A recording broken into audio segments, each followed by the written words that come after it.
To understand how SmartAC health monitoring works, it's helpful to understand some basics of air conditioning. When cooling your home, the system circulates the air from your living area past freezing cold coils and then forces this cold air through the vents back into the living space. When heating your home, the opposite happens, with hot air exiting the vents after being heated by the furnace. Now, just because your system is running doesn't mean it's performing well. An unhealthy system uses more energy and has a shorter life expectancy.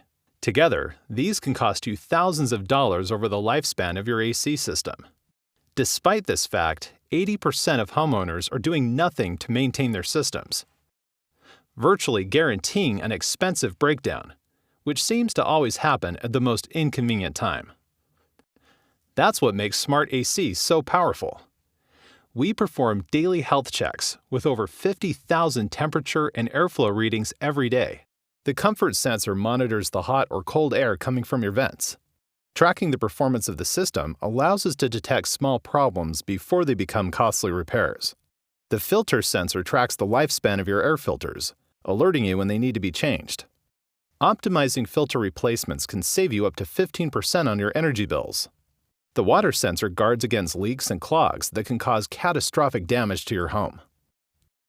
These data signatures, combined with system design parameters and machine learning, allow us to confidently alert you when a fault occurs and predict when your system is headed for a serious breakdown. Finally, like the check engine light in your car, the app also alerts you when it's time to change your air filters, schedule a tune-up, or call in a professional when outside help is needed.